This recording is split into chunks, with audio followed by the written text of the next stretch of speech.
তোর সাহস হলো কি করে কন্ট্রাক্ট পেপার ছিঁড়ে ফেলার? খুব সাহস বেড়ে গিয়েছে তোর, তাই না? ডানা গজিয়েছে তোর। কিছু সময়ের ব্যবধানে কাজের মেয়ে থেকে নিজেকে এই বাড়ির মালকিন ভাবতে শুরু করেছিস। তোকে আজ আমি মেরেই ফেলবো। বলে চুলের মুঠি ধরে টানতে টানতে ফুলে সজ্জিত বিছানা থেকে নামিয়ে নিয়ে এলো সদ্য বিবাহিত নববধূকে, তার স্বামী নামক নির্দয় ব্যক্তি। অঙ্কন ভাই, লাগছে আমার। মনে হচ্ছে মাথা থেকে সব চুল উপড়ে যাচ্ছে। মাথা ব্যথায় টনটন করছে। প্লিজ চুলের মুঠি ছাড়ুন অঙ্কন ভাই। খুব কষ্ট হচ্ছে আমার, দম বন্ধ হয়ে আসছে। বিশ্বাস করুন, আমি কোনো পেপার ছিঁড়িনি। আমি তো জানিও না আমাদের কন্ট্রাক্ট ম্যারেজ হয়েছে। গতকাল রাতে আপনি যখন আমার হাতে পেপার ধরিয়ে দিয়ে বলেছিলেন ঝটপট সাইন করে দিতে, ব্যাস আমি কিছু না পড়েই সাইন করে দিয়েছিলাম। তবে এখন বুঝেছি সেই পেপারটা কোনো সাধারণ পেপার ছিল না, ছিল আমাদের বিয়ের কন্ট্রাক্ট পেপার, যেখানে আমাদের সম্পর্কটাই একটা চুক্তির সম্পর্ক, ভিত্তিহীন, শুধুমাত্র কাগজের একটা সম্পর্ক টিকিয়ে রাখার জন্য আমি কেন কন্ট্রাক্ট পেপার ছিঁড়ে ফেলার দুঃসাহস দেখাতে যাব? দাদিমা যখন আমাকে আপনার রুমে নিয়ে আসে, তখন বড় বাবাকে আপনার রুম থেকে বের হতে দেখেছি আমি। তুই ঠিক কি মিন করছিস অজান্তা? তুই বলতে চাইছিস ড্যাড এই কাজ করেছে? দোহাই আপনার, বিশ্বাস করুন আমার কথা, আমি সত্যিই কিছু করিনি। একদম চুপ। আর একটা কথা বলবি তো একদম গুলি করে মাথার খুলি উড়িয়ে দিব। অঙ্কন চৌধুরীর বউ হওয়ার খুব শখ ছিল তোর, তাই না? তুই কি ভেবেছিলি একটা কাগজে নিজের নাম লিখে আর 3 কবুল বললেই তুই এই বাড়ির কাজের মেয়ে থেকে বাড়ির বউ হয়ে যাবি? মম ড্যাড সুইটহার্টের মতো আমার উপরও নিজের রাজত্ব দায়ের করতে পারবি? তোর এই আশা কখনো পূরণ হবে না অজান্তা। ভুলে যাস না, তুই এই বাড়ির কাজের মেয়ে, আর সারা জীবন কাজের মেয়ে হয়েই থাকবি। তোর মতো নর্দমার কীট অঙ্কন চৌধুরীর পায়ের তলায় থাকার যোগ্য বুকে নয়। না জানি কার না কার পাপের ফসল মম ড্যাড আমাদের বাসায় এনে রেখেছে, যেন এটা কোনো আশ্রয় কেন্দ্র। ইস, নেম প্লেটে চৌধুরী মঞ্জিল না লিখে আশ্রয় মঞ্জিল লিখে দিলে বেশ ভালো হতো। এতে তোর মতো হাজারো অজান্তা, নামহীন, পরিচয়হীন বাবা মা ছাড়া মেয়েগুলো এইখানে আশ্রয় নিতে পারত। ড্যাড শুধুমাত্র তোকে আশ্রয় দিয়ে ক্ষান্ত হয়নি, এখন আবার আমার ঘাড়েও ঝুলিয়ে দিয়েছে। আপনি আমাকে যা ইচ্ছা হয় বলুন, মারুন কাটুন, আমি কিচ্ছু বলবো না। কিন্তু আমার বাবা মা সম্পর্কে কোনো বাজে কথা বললে আমি কিন্তু আপনাকে ছেড়ে কথা বলবো না অঙ্কন ভাই। অজান্তার কথা শুনে অঙ্কন ক্ষিপ্ত হয়ে এসে অজান্তার গাল চেপে ধরে বলল, ও রিয়েলি? তুই সিআইডি অফিসার অঙ্কন চৌধুরীকে থ্রেট করছিস, যার নাম শুনে শহরের অলিগলিতে থাকা প্রত্যেকটা ক্রিমিনাল ভয়ে কেঁপে ওঠে? তুই তাকে ভয় দেখাচ্ছিস? ও শিট, আমার তো প্যান্ট ভিজে গেছে রে অজান্তা তোর থ্রেট শুনে। অঙ্কন এমনভাবে অজান্তার গাল চেপে ধরেছে যেন মনে হচ্ছে জল ভেঙে যাবে। অজান্তা কোনো মতে অঙ্কনকে ছাড়িয়ে অশ্রুভেজা নয়নে বলল, হ্যাঁ, স্বীকার করছি আমি অজন্তা। আমার কোনো পরিচয় জানা নেই, কিন্তু আমিও কোনো বাবা মায়ের সন্তান। তাই কথায় কথায় আমার পরিচয় নিয়ে প্রশ্ন তুলবেন না অঙ্কন ভাই। আমি সত্যিই আপনার মতো একজন সৎ ন্যায়বান সিআইডি অফিসার, যাকে এই তরুণ প্রজন্মের ছেলেমেয়েরা নিজের আইডল মনে করে, তার মতো একজন হতে চাই, যাকে নিয়ে প্রেস মিডিয়ার লোকজনদের গঞ্জনার শেষ নেই। অন্তত তার মুখ থেকে এমন কুরুচিপূর্ণ কথা কখনো আশা করিনি। তারা হয়তো জানে না, তারা যাকে নিজেদের আইডল মনে করে সে সবার সামনে যতটা ভালো মানুষ, ঠিক ততটাই নোংরা, কুৎসিত, অহংকারে জর্জরিত তার ভেতরটা। বাহ বাহ, তোর দেখে খুব উন্নতি হয়েছে অজান্তা। যে অঙ্কন চৌধুরীকে দেখলে ক্রিমিনালদের মতো তোরও কাঁপাকাঁপি শুরু হয়ে যায়। এতগুলো বছর আমাদের বাড়িতে থাকার পরও যার সম্মুখে দাঁড়িয়ে কথা বলতে পারিসনি, আর আজ তুই তার চোখে চোখ রেখে কথা বলছিস? Really I can't believe this. নাকি তুই নিজেকে আমার বউ ভাবতে শুরু করেছিস? বামন হয়ে চাঁদে হাত দেওয়ার স্বাদ থাকলেও সাধ্য নেই আমার। বড় বাবা রাস্তা থেকে তুলে এনে আমাকে নতুন একটা জীবন দিয়েছে। ফ্রিতে খাচ্ছি, থাকছি, পড়ছি, এটাই অনেক। আর কোনো চাওয়া পাওয়া নেই আমার। লাইক সিরিয়াসলি তোর সত্যি আর কোনো চাওয়া নেই? তাহলে মরতে মরতে আমার রুমে কেন এসেছিস তুই? বেরিয়ে যা আমার রুম থেকে, তোকে সহ্য হচ্ছে না আমার। আমাকে নিয়ে যদি আপনার এতই সমস্যা, তাহলে কেন বিয়ে করলেন আমাকে? কেন বিয়ে নামক একটা চুক্তির মিথ্যা সম্পর্কে জড়িয়ে দিয়ে আমার জীবনটা নষ্ট করে দিলেন? কেন অঙ্কন ভাই, কেন? এসব প্রশ্ন আমাকে না করে তোর নিজেকে কর, উত্তর পেয়ে যাবি। ড্রামাবাজ মহিলা, নিজে নাটক সাজিয়ে বড়লোক বাবার একমাত্র ছেলে শহরের নামকরা একজন সিআইডি অফিসারের গলায় ঝুলে পড়ে এখন আবার আমাকে জিজ্ঞেস করছে কেন বিয়ে করলেন। It's all because of you. আমি কোনো না। Stop all this nonsense. Don't say anymore. Just get out from my room. বলেই অঙ্কন অজান্তার হাত ধরে টানতে টানতে দরজার কাছে নিয়ে এসে দেখল দরজা বাহিরে থেকে লক করা। মুহূর্তের মধ্যেই অঙ্কনের হাত মুষ্টিবদ্ধ হয়ে এলো। কপালে চিন্তার স্পষ্ট ছাপ দেখা গেল।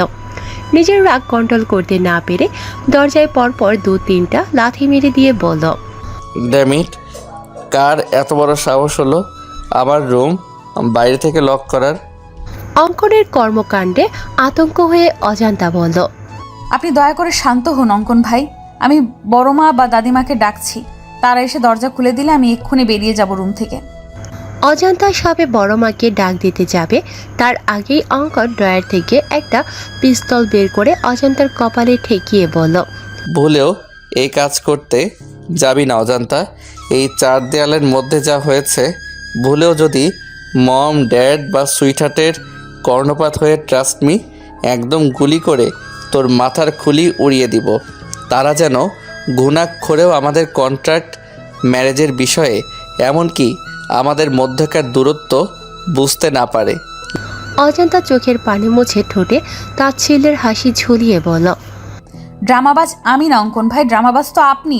নিজেকে কি অমায়িকভাবে প্রেস, মিডিয়া, পরিবারের সদস্যদের কাছে উপস্থাপন করেন, অথচ সামান্য একটা মেয়েকেই সম্মান দিতে জানেন না।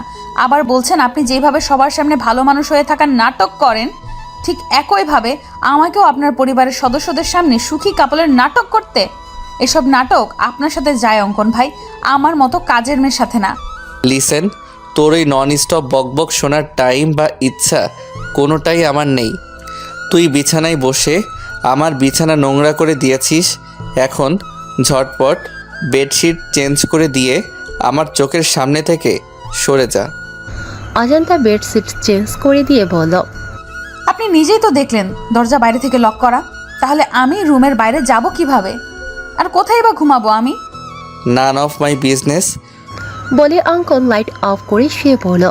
অজান্তা কি করবে বুঝতে না পেরে ঠাই সেখানে দাঁড়িয়ে রইল। ফজরের আজানের মিষ্টি ধ্বনি কর্ণপাত হতেই তন্দ্রা কেটে যাওয়ার সাথে সাথে আপনা আপনি দর্শনেন্দ্রিয় খুলে যায় অজান্তার। অজান্তার গাত্রে এখনও বিয়ের লাল বেনারসি জড়ানো রয়েছে। বিয়ে বাসরাত নিয়ে প্রত্যেকটা মেয়ের জীবনে নানা রকম জল্পনা কল্পনা থাকে। স্বামী নামক অপরিচিত ব্যক্তির জন্য মনের গহীনে কত শত স্বপ্নের জাল বোনা থাকে। সেরকমটা অজান্তারও ছিল, অথচ তার বাসরাতে স্বামীর বিছানার জায়গাটুকু মিলেনি। তার ব্যালকনিতে রাত্রি যাপন করতে হয়েছে। হয়তো তার ললাটে এমনটাই লেখা ছিল। সারা রাত গরম আর মশার কামড়ে একটুও ঘুম হয়নি অজান্তার। রাতে গহনাগুলো খুলে মেঝেতে রেখেছিল, সেগুলো মেঝে থেকে তুলে অঙ্কনের ড্রেসিং টেবিলের উপর খুব সতর্কতার সাথে রেখে অজান্তা পা টিপে টিপে ওয়াশরুমে চলে গেল। অজান্তা নামাজ পড়ার জন্য অজু করে এসে দেখে কোথাও যায় নামাজ নেই। পরক্ষণে অজান্তার চোখ পড়ে রাতে উঠিয়ে রাখা বেডশিটের ওপর। জায়নামাজ না পেয়ে অজান্তা বেডশিট বিছিয়ে ফজরের সালাত আদায় করে নেয়। অজান্তা নামাজ শেষ করে অগোছালো রুমটা পরিষ্কার করছে, এমন সময় দরজার বাহির থেকে আঞ্জুম আরা চৌধুরী গলা শুনতে পায়। দরজার অপর প্রান্ত থেকে আঞ্জুম আরা চৌধুরী বলছেন, সরি দাদু ভাই, আমি তোমাদের প্রাইভেসির জন্য বাইরে থেকে দরজা লক করে দিয়েছিলাম, যাতে তোমাদের বাসরাত আরও মধুময় হয়ে ওঠে, দুজন দুজনের মনের গহীনে পৌঁছে যেতে পারো। আই থিঙ্ক এতে তোমাদের উপকার হয়েছে। দরজা লক খুলে দেওয়া হয়েছে, ফ্রেশ হয়ে তাড়াতাড়ি নিচে এসো, সবাই অপেক্ষা করছে নবদম্পতির জন্য। দরজা খোলা পেয়ে অজান্তা নিজের রুমে চলে আসে চেঞ্জ করার জন্য। অজান্তা একটা চুড়িদার নিয়ে ওয়াশরুমে যাবে, এমন সময় নাতাশা চৌধুরী এসে বলল, অজান্তা, তুই এই রুমে কেন? তুই জানিস না বিয়ে হবার সাথে সাথে পরের ঘর নিজের ঘর হয়ে যায়?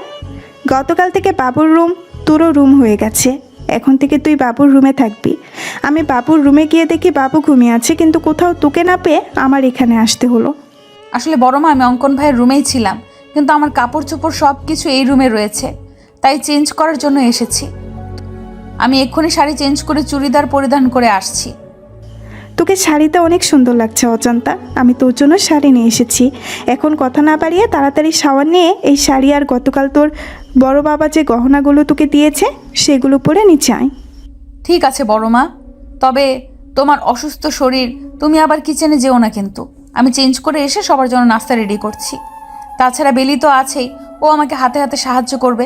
তুমি একদম আগুনের কাছে যাবে না বড় মা। নাতাশা চৌধুরী অজান্তাকে নিজের বুকে টেনে নিয়ে বলল, পাগলি মেয়েটা কত ভাবে আমার জন্য, এজন্যই আমি আর ইমতিয়াজ তোকে সারা জীবন আমাদের সংসারে রাখার লোভ সামলাতে পারিনি। এখন যা তো, ঝটপট রেডি হয়ে নিচে আয়। নাতাশা চৌধুরী বেরিয়ে গেল। অজান্তা তার দেওয়া প্যাকেট খুলে দেখে একটা কালো আর ব্লু কালারের জামদানি, 2টা শাড়ি রয়েছে, তার সাথে প্রয়োজনীয় সব কিছু। অজান্তার দেরি না করে তাড়াতাড়ি রেডি হয়ে নিচে যাবে। এমন সময় মনে পড়ে বড় মা তো গহনা নিতে বলেছিল, কিন্তু আমি তো ভুলক্রমে গহনাগুলো অঙ্কন ভাইয়ার রুমে রেখে এসেছি। এখন তার রুমে গেলে যদি আবার রাতের মতো বকাঝকা করে, যদি বন্দুক নিয়ে তেড়ে এসে তার বিখ্যাত ডায়লগ দিয়ে বলে, অজান্তা তুই আবার আমার রুমে এসেছিস কেন, এক্ষুনি বের হয়ে যা আমার রুম থেকে, অন্যথায় একদম গুলি করে তোর মাথার খুলি উড়িয়ে দেব, তখন কি জবাব দেব আমি? পরক্ষণেই মনে হলো এই টাইমে অঙ্কন ভাই জগিং করতে বের হয়, নিশ্চয় আজও তার ব্যতিক্রম হয়নি।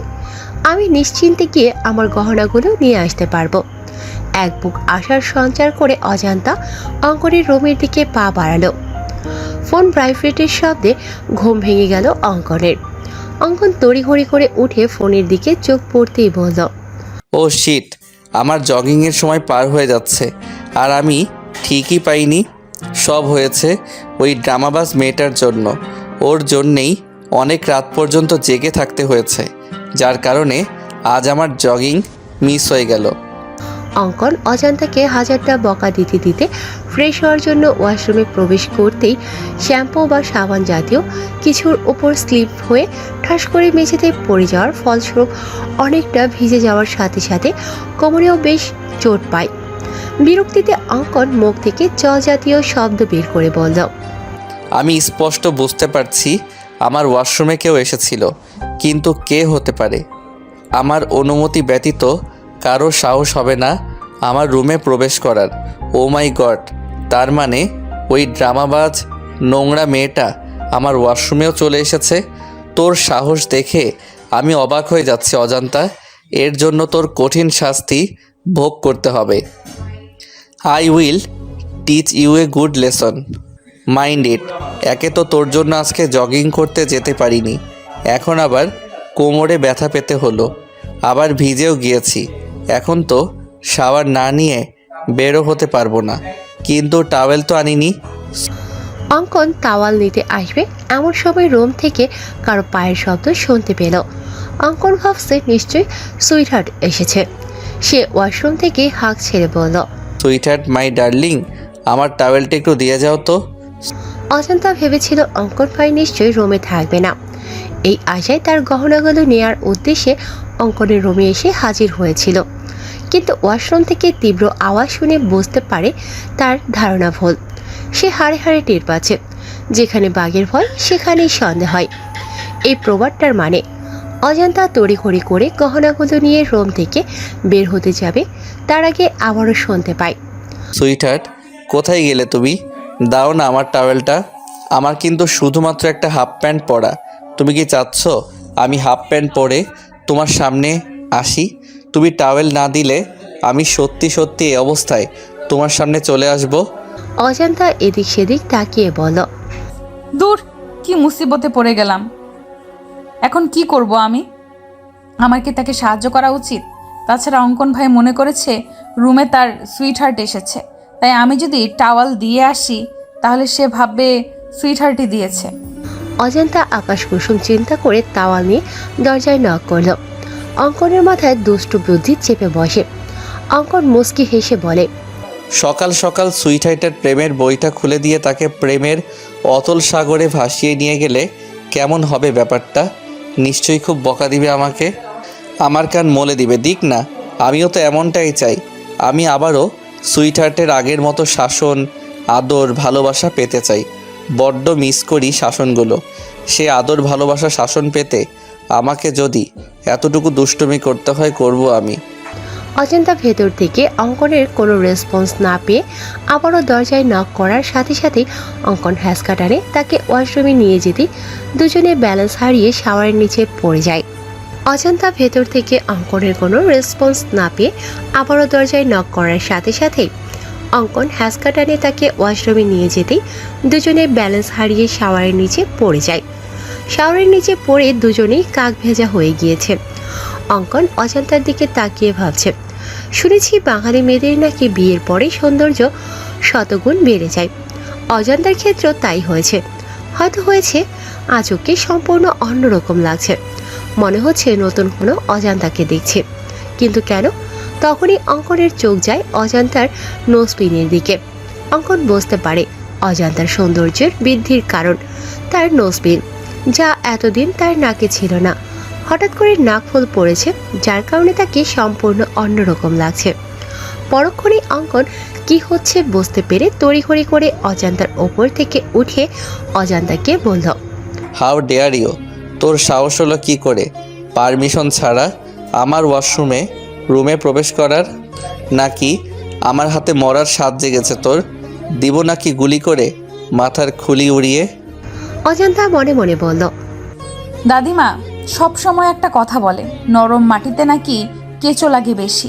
তাই আমি যত অঙ্কন ভাইয়ের সামনে দুর্বলতা প্রকাশ করব, অঙ্কন ভাই তত আমাকে আঘাত করবে, অপমান করবে, যেমনটা গতকাল রাতে করেছিল। অজান্তা নিজেকে সংযত করে বলল, আমি ইচ্ছে করে এসেছি নাকি? আপনি নিজেই বারবার টাওয়াল চাচ্ছিলেন, তাই বাধ্য হয়ে আমার আসতে হয়েছে। তুই কি সুইটহার্ট? আমি সুইটহার্টকে টাওয়েল দেওয়ার জন্য ডেকেছি, তোকে নয়। আমি তো আপনার উপকার করতে এসেছিলাম, কিন্তু আপনি যে আমার হাত ধরে টেনে ভেতরে নিয়ে আসলেন, আমাকে ভিজিয়ে দিলেন, এই বেলায় কিছুই না। আর আমি কিছু বলতে গেলেই আপনার সেই চিরচেনা এক ডায়লগ দিবেন, একদম গুলি করে মাথার খুলি উড়িয়ে দিব। বলি কি, এ পর্যন্ত কয়টা মানুষের গুলি করে মাথার খুলি উড়িয়ে দিয়েছেন? তোর সাহস দেখে সত্যি আমি অনেক অবাক হয়ে যাচ্ছি। এক রাতের ব্যবধানে মুখে খই ফুটতে শুরু হয়ে গিয়েছে। রাতেও তোর চোখে মুখে আমি ভয়ের স্পষ্ট ছাপ দেখতে পেয়েছি, বাট এখন সেই ভয়ের ছাপ নেই। এক রাতেই এত চেঞ্জ? আপনি বাঘ না ভাল্লুক যে আপনাকে ভয় পেতে হবে? হ্যাঁ, আগে ভয় পেয়েছি, কারণ তখন আপনি অন্য পুরুষ ছিলেন, আর এখন আপনি বিয়ে করা বর। আমার বিয়েটা যেইভাবেই হোক হয়েছে তো। বড়মা বলেছে বিয়ের পরে বরের সব কিছু নিজের হয়ে যায়, তাই এটা যেমন আপনার রুম তেমনি আমারও রুম। আর নিজের রুমে প্রবেশ করতে যদি অনুমতি নিতে হয়, তাহলে আপনিও আমার থেকে অনুমতি নিয়ে রুমে প্রবেশ করবেন। অঙ্কন কিছু বলতে যাবে তার আগেই রুম থেকে আলিশা হাঁক ছেড়ে বলল, অজান্তা আপু, অঙ্কন ভাইয়া, তোমরা কি করছো ওয়াশরুমে? মাই গড, তোমাদের কি রুমে জায়গা কম পড়েছে যে ওয়াশরুমে গিয়ে রোম্যান্স করতে হচ্ছে? তোমাদের রোম্যান্স শেষ হলে তাড়াতাড়ি নিচে আসো, সবাই তোমাদের জন্য অপেক্ষা করছে। আলিশার সাড়া পেয়ে অজান্তা নিজের রুমে গিয়ে চেঞ্জ করে অন্য একটা শাড়ি পরে নিচে এসে দেখে সবাই ব্রেকফাস্ট না করে তাদের জন্য অপেক্ষা করছে। অজান্তা ডাইনিং টেবিলে এসে দেখে হরেক রকমের রেসিপির রান্না হয়েছে, যার মোমো গন্ধে পুরো বাড়ি ছড়িয়ে গিয়েছে। অজান্তা মেকি রাগ দেখিয়ে নাতাশা চৌধুরীকে বলল, তোমাকে বারণ করেছিলাম বড়মা কিচেনে যাবে না, তবু কেন অসুস্থ শরীর নিয়ে রান্না করতে গেলে? তাছাড়া ব্রেকফাস্টে তো ভারী কোনো খাবার খাওয়া হয় না, তাহলে আজ ঘটা করে এত আয়োজন কেন? তোকে হয়তো আমি গর্ভে ধারণ করিনি, কিন্তু সেই ছোটবেলা থেকে মায়ের আদর দিয়ে তোকে বড় করেছি।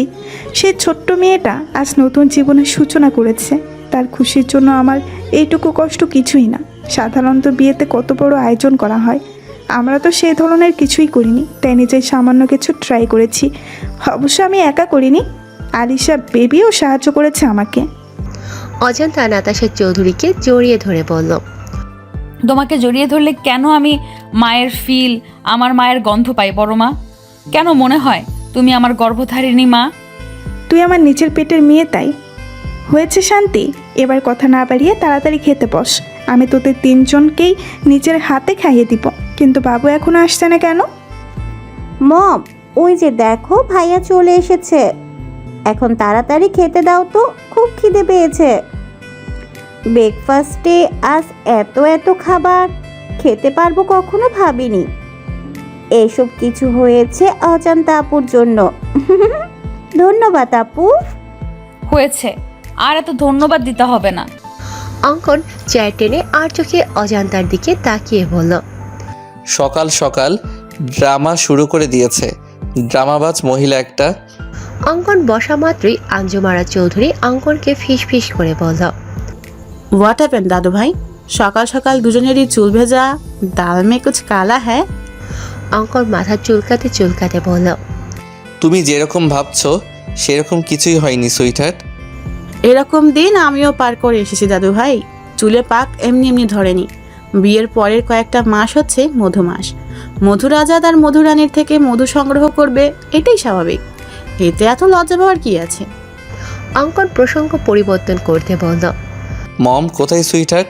তাড়াতাড়ি ব্রেকফাস্ট দিতে বলো তো, আমার একটু তাড়া আছে, বেরোতে হবে আমাকে। বিয়ের পরের দিনই নতুন বউ ছেড়ে কোথায় যাবে দাদু ভাই?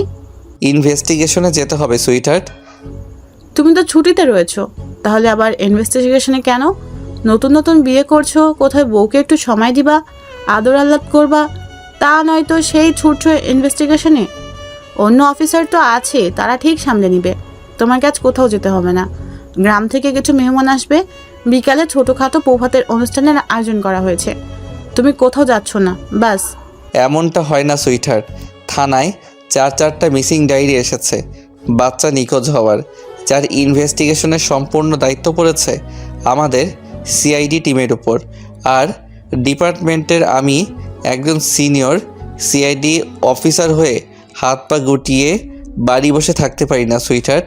একটার পর একটা বাচ্চা নিখোঁজ হচ্ছে এতিমখানা থেকে, আর আমাদের সন্দেহ এতিমখানার সাথে জড়িত কেউ এই কাজ করেছে। হয়তো সে বাচ্চা পাচারকারীদের সাথেও জড়িত।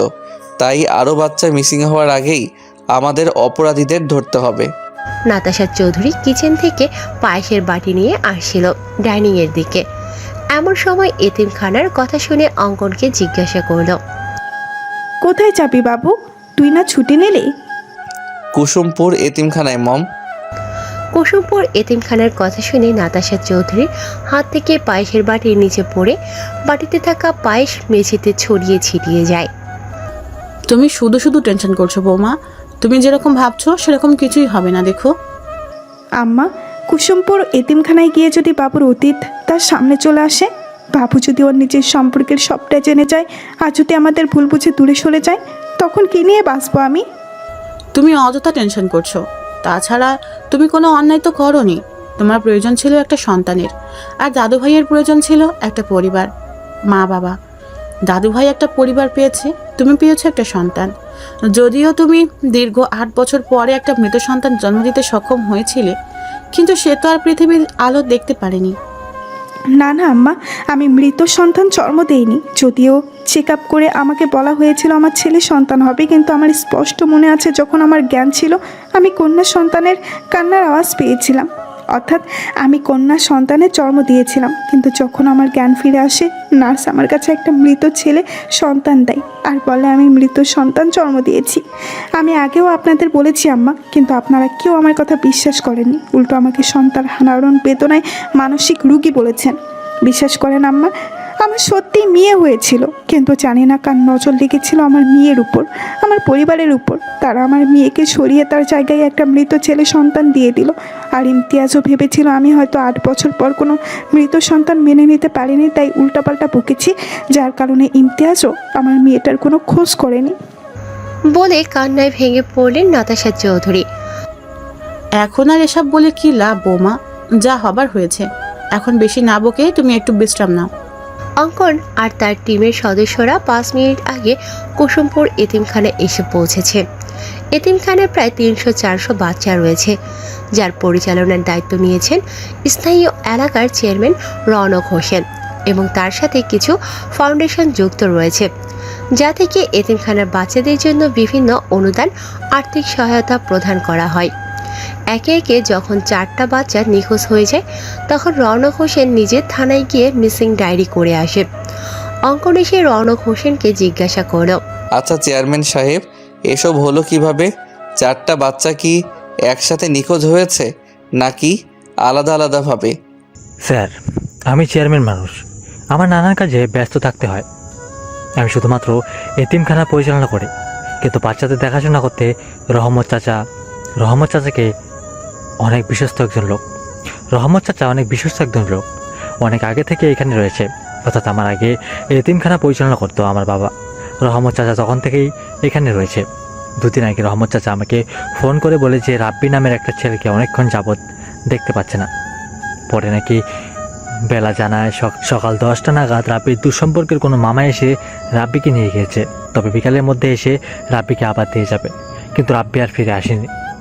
বিকাল করে সন্ধ্যা হয়ে যায়, কিন্তু আর যখন সবাই রাব্বিকে খুঁজতে ব্যস্ত হয়ে পড়ে তখন আলিফ নামের ছেলেটা নিখোঁজ হয়ে যায়। 1 মিনিট চেয়ারম্যান সাহেব, এই বেলাকে? অঙ্কনের কথা শুনে পাশ থেকে একটা মধ্যবয়সী মহিলা বলে উঠল, আমি করছি সাহেব। এই বেলা 1 নাম্বারের কুটনি বেডি, একজনের কথা অন্যজনের কাছে লাগানোর কাজ। বেয়াদব একটা মহিলা, ওর মধ্যে কোনো শিক্ষে দিক্ষে নাই, আছে খালি কুটনামি ওনার গুণ। ওর ওই কুটনামির জন্যে ওর বর ওরে তালাক দিছে, তাই এখন এই এতিমখানায় আসে উঠিছে। এতিমখানার রান্ধার কাম করে ওই কুটনি বেডি। আমার মনে হচ্ছে ওই কুটনি বেডি নিশ্চয়ই এই কাজের লগে জড়িত আছে। ওই বেডি এই ফুলের মতন বাচ্চাগুলানরে গায়েব করিছে। কিন্তু তুমি কে? আমি রেশমি সাহেব। আমি আগে এই এতিমখানার রান্ধার কাম করতাম, কিন্তু ওই বেলা কুটনি উড়ে এসে জুড়ে বইছে। কে কুটনি আর কে শুটনি সেইটা আমরা ঠিকই বের করে নিব। তোমরা এইটা বলো যে এই কুটনি এই বেলাকে কোথায় পাবো? চেয়ারম্যান সাহেব বলল, স্যার, ওই বেলা ওইখানেই থাকে, তবে আজ সকাল থেকে ওকে কোথাও দেখতে পাচ্ছি না। আমি কইছিলাম না সাহেব, ওই কুটনি বেলা এর সাথে জড়িত। আপনারা আসবেন জানতে পারে হয়তো কোনখানে ঘামটি মেরে বসে আছে। আপনি খালি একবার আমারে হুকুম দেন সাহেব, আমি ওই কুটনির চুলের মুঠি ধরে টাইনে নিয়ে আসবানি। তাহলে তো তুমি নিশ্চয়ই জানো বেলা কোথায় গিয়েছে। এখন ঝটপট বলে দাও বেলা কোথায়। রেশমি আমতা আমতা করে বলল, না না সাহেব, আমি কিছু জানি না। ওই রাগের বশে এত কিছু করে ফেলেছি সাহেব। বুঝতে পেরেছি, বেলার প্রতি অনেক ক্ষোভ জমে আছে তোমার। আমারে চোর অপবাদ দিয়ে বেলা আমার জায়গা দখল করেছে সাহেব। ক্ষোভ তো থাকারই কথাই, তবে আমি সত্যিই জানি না এই বেলা কুটনি কনে গিয়ে মরিছে। ঠিক আছে, সমস্যা নেই, আমরা ঠিক জেনে নিব। রেশমি ফিস ফিস করে বলল, ওই বেলা কুটনি যেই হানেই যাক ওর মুখে যেন ঠাটা পড়ে, ওরা যেন কাল নাগিনী সবল দিয়ে মারে, শয়তান বেটি। রেশমি যদিও ফিস ফিস করে কথাগুলো বলেছেন তবুও অঙ্কনের কান পর্যন্ত ঠিক পৌঁছে গেছে। অঙ্কন মুচকি হেসে রেশমির ভাষা ফলো করে বলল, বেডি মাইন্সের শত্রু। আজ বিকেলে ছোটোখাটো বৌভাতের অনুষ্ঠানের আয়োজন করার কথা ছিল, কিন্তু অঙ্কন না থাকায় অনুষ্ঠান ক্যান্সেল করা হয়েছে। অজান্তা অঙ্কনের ব্যালকনিতে দাঁড়িয়ে রয়েছে। এমন সময় দেখে বেলি তার সমস্ত জিনিসপত্র অঙ্কনের রুমে নিয়ে এসেছে, যা দেখে অজান্তা অনেকটা অবাক হয়ে জিজ্ঞেস করল, এ কি বেলি, তুমি আমার সব জিনিসপত্র অঙ্কন ভাইয়ের রুমে নিয়ে এসেছো কেন? আমি বলেছি। পাশ থেকে নাতাশা চৌধুরী বললেন, এখন থেকে তোর সব কিছু এখানেই থাকবে। নে, তোর কাপড় চোপড় আলমারিতে গুছিয়ে রাখ। বড়মা, কি হয়েছে তোমার? তোমাকে এমন লাগছে কেন? চোখ ফোলা, নাক লাল হয়ে আছে, নিশ্চয়ই অনেক কান্না করছো। কিন্তু কেন বড়মা? তোমাকে মাঝে মাঝে দেখি লুকিয়ে লুকিয়ে কান্না করো। কিসের এত কষ্ট তোমার বড়মা? বলো না বড়মা। তোমার কষ্টে আমার ভালো লাগে না, আমার কলিজা ছিঁড়ে বেরিয়ে আসতে চায়। বলো না বড়মা, কি হয়েছে তোমার? নাতাশা চৌধুরী কোনো কথার উত্তর না দিয়ে চুপচাপ রুম থেকে বেরিয়ে আসে। অজান্তা চোখের পানি মুছে তার কাপড় চোপড় আলমারিতে গুছিয়ে রাখছে। এমন সময় একটা ছবির দিকে চোখ পড়তেই থমকে যায় অজান্তা। অজান্তা ছবিটা হাতে নিয়ে বলে, আরে এইটা তো আমার নিজেরই ছবি। অজান্তা ভালো করে লক্ষ্য করে দেখে শুধু একটা না, হাজারটা ছবি, যেগুলো দেখে বোঝা যাচ্ছে ছবিগুলো লুকিয়ে তোলা হয়েছে। অজান্তা ভাবছে, অঙ্কন ভাইয়ের আলমারিতে আমার ছবি, তাও আবার লুকিয়ে রাখা হয়েছে। কিন্তু কেন? অঙ্কন ভাই তোমার নিজের ছেলে না, তার সাথে তোমার রক্তের কোনো সম্পর্ক নেই, তাই না বড় মা? কী সব আবল তাবল বকছিস অজন্তা? বাবু আমার নিজের ছেলে, তোকে এসব কথা কে বলছে? এই কাগজটা জানো এটা কিসের কাগজ? জন্ম নিবন্ধনের কাগজ, যেখানে অঙ্কন ভাইয়ের নামের জায়গায় অঙ্কন চৌধুরী নয়, অঙ্কন তালুকদার দেওয়া। আর বাবা তুহিন তালুকদার আর মা নাজমা তালুকদার। আজ যখন তুমি আর দাদিমা গল্প করছিলে তখন সবটা শুনেছি আমি। তখনই আমার মনে সন্দেহ জাগে। আর এই লকারের সমস্ত জিনিস অঙ্কন ভাইয়ের, সেটা আমি আগে থেকেই জানতাম। তাই তুমি যখন ঘুমিয়েছিলে আমি লুকিয়ে তোমার থেকে চাবি নিয়ে এই তালাবদ্ধ ঘরে এসেছিলাম। ব্যাস, এইখানে এসে দুধ কা দুধ পানি কা পানি হয়ে গেল। আমার সমস্ত সন্দেহ দূর হয়ে গেল। এরপরও তুমি নিশ্চয়ই বলবে না যে অঙ্কন ভাই তোমার নিজের ছেলে? হ্যাঁ, বাবুর সাথে আমার রক্তের কোনো সম্পর্ক নেই, কিন্তু নিজের জন্ম না দিলে কি মা হওয়া যায় না? সেই ছোটবেলা থেকে বাবুকে আমি মাতৃ স্নেহ দিয়ে বড় করেছি। আমি ভাবতেও পারি না বাবু আমার রক্ত নয়। কিন্তু তুমি বড় বাবা চাইলেই তো অঙ্কন ভাইকে দত্তক নিতে পারতে। তোর বড় বাবার সাথে আমার রিলেশন করে বিয়ে হয়, যা তোর দাদু মানলেও দাদিমা মেনে নিতে পারেনি। পরে সে সত্যতাই আমি যদি বিয়ের বছরেই তার বংশের প্রদীপ জ্বালাতে পারি তাহলে সে আমাকে মেনে নিবে।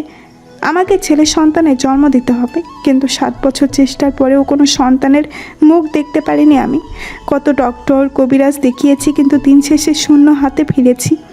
অবশেষে 8ম বছরে আল্লাহ আমার দিকে মুখ তুলে চান। আমি কনসিভ করি, কিন্তু প্রচণ্ড অসুস্থ হয়ে পড়ি। সম্পূর্ণ বেড রেস্টে থাকতে হয়েছিল। যেদিন আমার ডেলিভারি ডেট ছিল সেদিন হঠাৎ ইমতিয়াজের জরুরি একটা কাজ পড়ে যায়। অবশ্য ইমতিয়াজ যেতে চায়নি, আমি আমার উপর ভরসা করে ইমতিয়াজকে জোর করে পাঠিয়েছিলাম। এটুকু বলেই থামলেন নাতাশা চৌধুরী। তারপর কি হলো বড় মা? আমাকে ওটিতে নেওয়া হলো। আমার মেয়ে হয়েছিল, কিন্তু আমাকে বলা হয়েছিল আমার ছেলে সন্তান হয়েছে, তবে জীবিত নয়, মৃত সন্তান।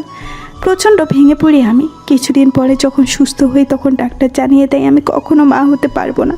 এই কথা শুনে তো দাদিমা ইমতিয়াজকে বলে আমাকে ডিভোর্স দিতে, কিন্তু ইমতিয়াজ আমাকে ডিভোর্স দেয় না।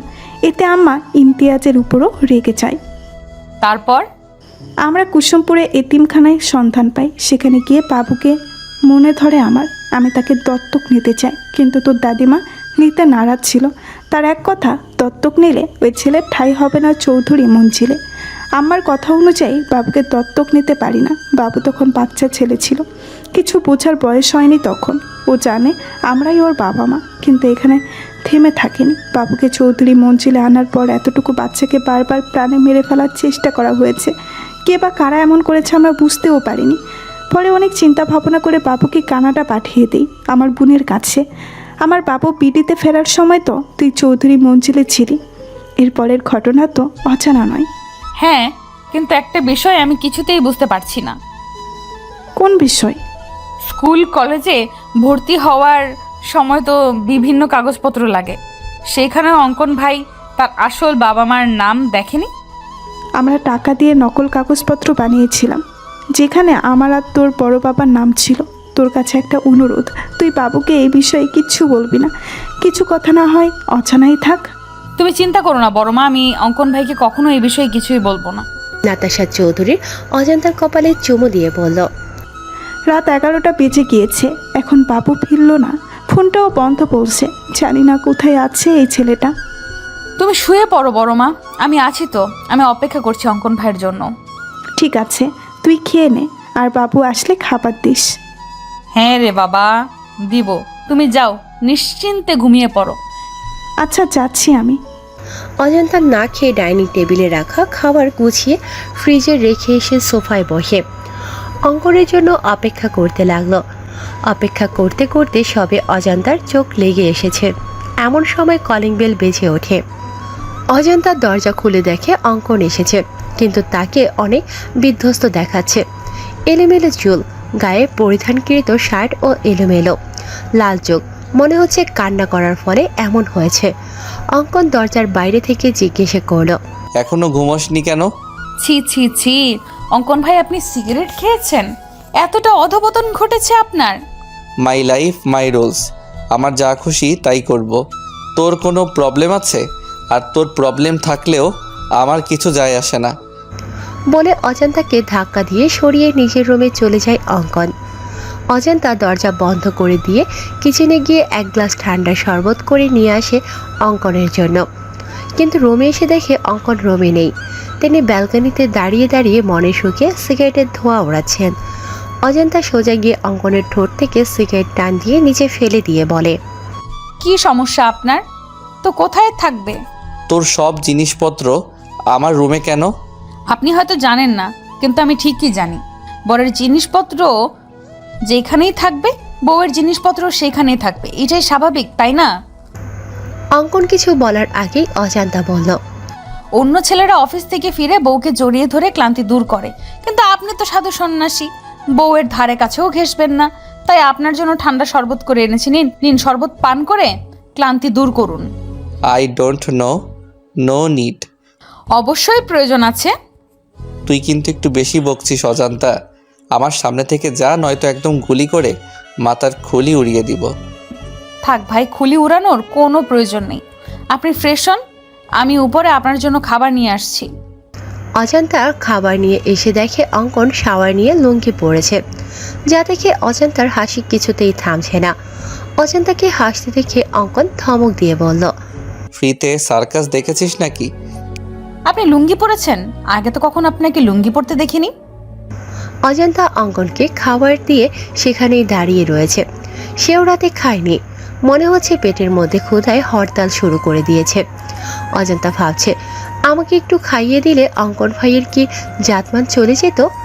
অজান্তার মুখের কথা মুখে থাকতেই অঙ্কন জিজ্ঞেস করলো, কেন, তুই কি চোখে কম দেখিস? লুঙ্গি আমি প্রতি রাতেই ঘুমাতে যাওয়ার আগে পরি। তুই নিশ্চয়ই আমার সাথে ঘুমাস না, যে তাই দেখতে পাবি। আর গরমকালে লুঙ্গি মানেই এসি।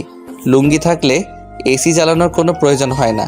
এখন বেশি কথা না বলে খাবার রাখ আর বিদায় হ। রাতে খেয়েছিস তুই?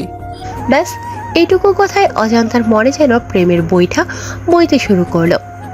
অজান্তা অনেকটা অভিমানে সুরে বলল, আমার ক্ষুধা নেই। আমি জিজ্ঞেস করেছি খেয়েছিল কিনা, ক্ষুধা আছে কি নেই এটা জিজ্ঞেস করিনি। বেশ অপমান বোধ করে অজান্তা। অজান্তা ভাবছে রুম থেকে বেরিয়ে যাবে, কিন্তু তার আগেই অজান্তাকে অবাক করে দিয়ে অঙ্কন এক লোকমা খাবার অজান্তার মুখের সামনে তুলে ধরে। যা দেখে খুশিতে অজান্তার চোখে পানি চলে আসে। অজান্তা আবেগে আপ্লুত হয়ে জিজ্ঞেস করে, আমাকে ভালোবাসেন অঙ্কন ভাই? দেখতে দেখতে কেটে গেল কয়েকদিন। কেসের ইনভেস্টিগেশন চলছে, কিন্তু কাঙ্ক্ষিত কোনো তথ্য বা প্রমাণ এখনো পাওয়া যায়নি। অঙ্কন এতিমখানার সব বাচ্চাদের চকলেট দিয়ে তাদের মনোরঞ্জন করার পর তাদের জিজ্ঞাসা করছে তারা কিছু জানে বা দেখেছে কিনা। এমন সময় অঙ্কনের ফোন বেজে উঠল। অঙ্কন কল রিসিভ করে বলল, হ্যাঁ ঈশান বলো, ওই দিকের কি খবর, কিছু জানতে পেরেছো কি? হ্যাঁ স্যার, এতিমখানা থেকে 3 কিলো দূরে একটা জঙ্গল রয়েছে। ওই জঙ্গলে বেলা নামের মহিলাটার লাশ পাওয়া গেছে। আমরা আশেপাশে লোকদের ছবি দেখে জিজ্ঞেস করেছি, তারা নিশ্চিত করেছে এটা বেলার লাশ। মনে হচ্ছে মাথায় আঘাতের ফলে এর মৃত্যু হয়েছে। কিভাবে মৃত্যু হয়েছে সেটা তো ফরেনসিক রিপোর্ট এলে জানা যাবে। তুমি এক কাজ করো, লাশটাকে ফরেনসিক ল্যাবে পাঠিয়ে দাও। জি স্যার, আমি এক্ষুনি পাঠিয়ে দিচ্ছি। তবে স্যার, একটা বিষয় আমার মাথায় কিছুতেই ঢুকছে না। আমরা তো বেলাকেই সন্দেহ করেছিলাম, আর আশ্চর্যজনকভাবে সেই বেলাই খুন হয়ে গেল। কিন্তু কেন? বেলা নিশ্চয়ই এমন কিছু জানতে পেরেছিল বা দেখেছিল যা খুনির জন্য কাল হয়ে দাঁড়িয়েছিল। ব্যাস, তারা পথের কাঁটা সরিয়ে দিয়েছে। এই বেলা বেঁচে থাকলে আমাদেরকে অনেক তথ্য দিয়ে সহায়তা করতে পারত, কিন্তু কোনো ব্যাপার না। এই বেলায় আমাদের পৌঁছে দিবে আসল অপরাধী পর্যন্ত। তুমি ফরেনসিক ল্যাবে চলে যাও, আমিও আসছি। ঠিক আছে স্যার। হ্যাঁ, উক্টর রবিন কিছু জানতে পারলেন? হ্যাঁ অঙ্কন, আনুমানিক 4 ঘন্টা আগে বেলা মারা গিয়েছে। তবে এই বেলার মৃত্যু আঘাতের ফলে হয়নি। তাহলে কিভাবে হয়েছে? বিষের কারণে। বেলাকে বিষ দিয়ে মারা হয়েছে। এই দেখো, ওর ঠোঁট গলা কেমন নীল হয়ে গিয়েছে। আমি হয়তো খুনিকে এটা বলতে পারবো না, কিন্তু বেলাকে বিষ কে দিয়েছে সেটা বলতে পারবো। ডক্টর রবিনের কথা শুনে ঈশান বলল, কিভাবে স্যার? এই যে এই পানির বোতলটা, যেটা বেলার লাশের কাছে পড়েছিল, আমি এই বোতলে দুজনের ফিঙ্গারপ্রিন্ট পেয়েছি। যার একটা বেলার ফিঙ্গারপ্রিন্টের সাথে ম্যাচ করছে, আরেকটা ফিঙ্গারপ্রিন্ট হচ্ছে সেই ব্যক্তি যে বেলাকে এই বিষ দেওয়া পানি খেতে দিয়েছিল। অঙ্কন বলল, এবার আমার কাছে বিষয়টা একদম পানির মতো পরিষ্কার হয়ে গেল। মানে কেউ বেলাকে জঙ্গলে ডাকে, এরপর বেলা যখন জঙ্গলে যায় তখন কেউ বেলাকে পেছন থেকে মাথায় ভারী কিছু দিয়ে বাজেভাবে আঘাত করে। বেলা মৃত্যু যন্ত্রণায় ছটফট করতে থাকে। তার পানির তেষ্টা পায়।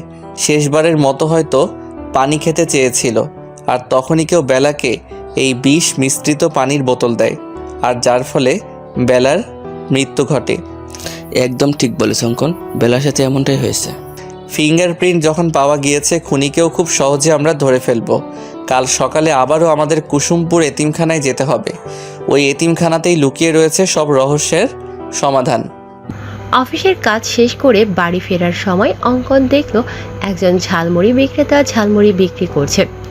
অঙ্কন ভাবলো ড্রামাবাজ মেয়েটা ঝালমুড়ি খুব পছন্দ করে।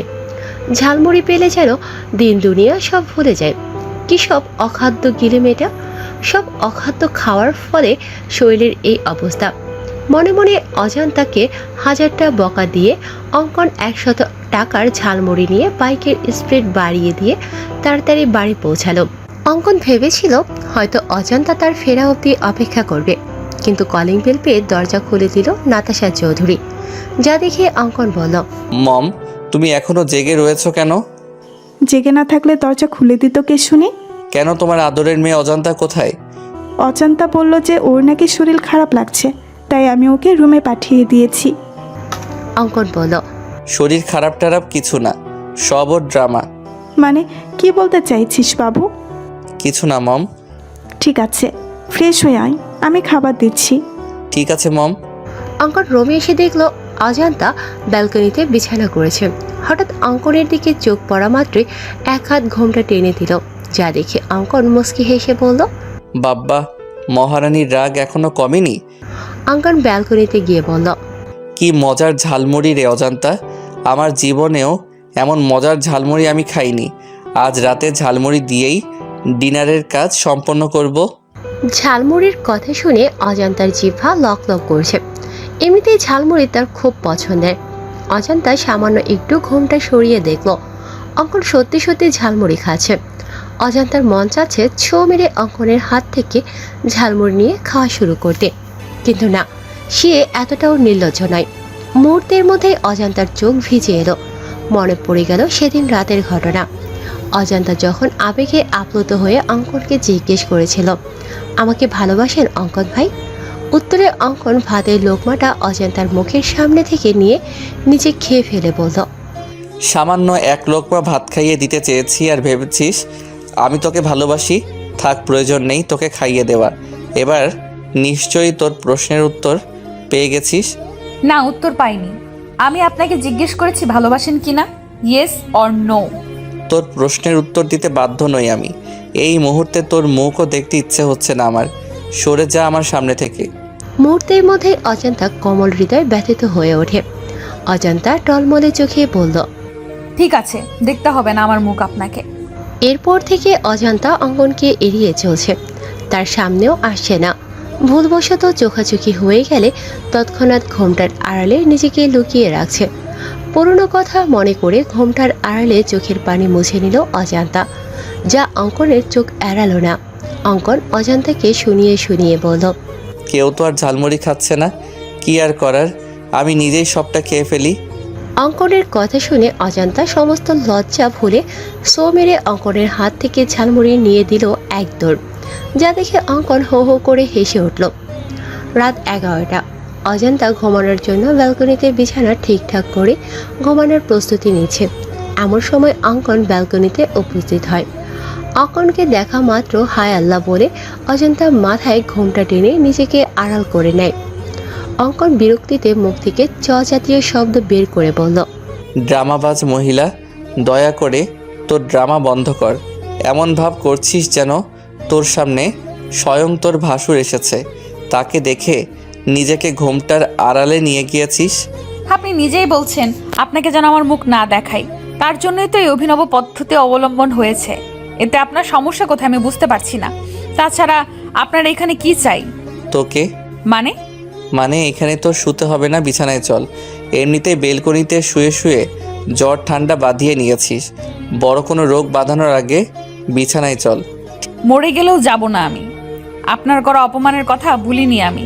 ঠিক আছে, তোর যাওয়া লাগবে না, আমি নিজেই তোকে নিয়ে যাচ্ছি। বলে অঙ্কন অজান্তাকে কোলে তুলে নেয়। ফজরের আজানের মিষ্টি ধ্বনি কর্ণপাত হতেই ঘুম হালকা হয়ে গেল অজান্তার। অজান্তার মনে হচ্ছে সে কোনো শক্ত পাথর ব্যবহার করেছে তার বালিশ হিসেবে। পরক্ষণে অজান্তা বুঝতে পারে তার বালিশ হিসেবে ব্যবহৃত জিনিসটা কোনো পাথর নয়, স্বয়ং তার বর সিআইডি অফিসার অঙ্কন চৌধুরীর বুক। তখনই অজান্তার মনে পড়ে যায় রাতের ঘটনা। অজান্তা বিছানায় আসবে না বলতেই অঙ্কন তাকে কোলে তুলে নেয়। অজান্তা অঙ্কনের কোল থেকে নামার জন্য ছটফট করলে অঙ্কন ফট করে অজান্তার কপালে চুমু দিয়ে দেয়। ব্যাস, অজান্তার সারা শরীরে বিদ্যুৎ গতিতে শিহরণ বয়ে যায়। মুহূর্তের মধ্যেই সে যেন কাঠের পুতুলে পরিণত হয়ে যায়। একদম বিড়াল ছানার মতো অঙ্কনের বুকে লেপ্টে পড়ে থাকে অজান্তা। অঙ্কন তাকে নিয়ে বিছানায় শুইয়ে দিয়ে নিজেও তার পাশে শুয়ে পড়ে। অবশ্য শোয়ার আগে অঙ্কন মাঝখানে কোলবালিশ দিয়েছিল, কিন্তু অজান্তা দেখলো কোলবালিশ নিচে পড়ে রয়েছে আর অজান্তা পড়ে রয়েছে অঙ্কনের বুকে। অজান্তা অঙ্কনকে ভালো করে পর্যবেক্ষণ করে বলল, ইস, আমার ব্ল্যাক ডায়মন্ডটা। আমি খুব ভালো করেই জানি ব্ল্যাক ডায়মন্ড আপনি আমাকে ভালোবাসেন। আমি খুব ভালো করেই জানি ব্ল্যাক ডায়মন্ড আপনি আমাকে ভালোবাসেন, আর সেই ভালোবাসার গভীরতা অনেক বেশি। আপনি আমার সাথে যা যা করেছেন সবটা আপনার অভিনয়। কোনো এক অজানা কারণে আপনি আমাকে দূরে সরিয়ে রেখেছেন। আমার মতো আপনারও প্রেমের বইটা অনেক আগেই খুলেছে, আর খুব শীঘ্রই আপনি নিজের মুখে বলবেন, হ্যাঁ অজন্তা, তোমার মতো আমারও প্রেমের বইটা খুলে গেছে। 7-5 ভেবে অজান্তা বিছানা ছেড়ে উঠতে যাবে, তার আগেই শাড়িতে টান পায়। অজান্তা দেখে তার শাড়ির আঁচলের কিছু অংশ অঙ্কনের পিঠের নিচে রয়েছে। অজান্তা এসে আবারও অঙ্কনকে জড়িয়ে ধরে বলে, আচ্ছা ব্ল্যাক ডায়মন্ড, আপনি কালা আমি ধলা, আমাদের পোলাপাইন কি কালা ধলার সংমিশ্রণে বেগুনি কালারের হবে? বুকের উপর ভারী কিছু অনুভব করতে অঙ্কনের ঘুম ভেঙে যায়। ঘুম ভাঙতেই দেখে অজান্তা তার বুকের উপর বিড়াল ছানার মতো লেপ্টে রয়েছে, যা দেখে অঙ্কনের ইচ্ছে হয় না অজান্তাকে জাগাতে। সে চোখ বুজে ঘুমের ভান ধরে পড়ে থাকে, কিন্তু অজান্তার আজগুবি কথা শুনে সে আর স্থির থাকতে পারে না। অঙ্কন এক ঝটকায় অজান্তাকে নিজের থেকে সরিয়ে ধমক দিয়ে বলে, what the hell are you? অঙ্কনের ধমকে অজান্তা ভয় পাওয়ার পরিবর্তে দাঁত কেলিয়ে বলে, বলেন না অঙ্কন ভাই, আমাদের পোলাপাইন কি বেগুনি কালারের হবে? এই জন্যই কথাই বলে বানরদের বেশি লাই দিতে নেই। বেশি লাই পেয়ে তারা ঠিক এইভাবে মাথায় উঠে নাচতে শুরু করে। অনেক নেচেছিস, এবার নাম আমার বিছানা থেকে। অজান্তা বিছানা থেকে নেমে ওয়াশরুমের দিকে যেতে গিয়ে ফিরে এসে অঙ্কনের দু গালে 2টা চুমু দিয়ে বলল, আমি কখনো কারোর কাছে ঋণী থাকি না। আপনি রাতে আমাকে একটা চুমু দিয়েছিলেন, তাই এখন আমি সুদ সহ 2টা ফেরত দিলাম। হিসাব একদম বরাবর। বলে অজান্তা ওয়াশরুমে চলে গেল।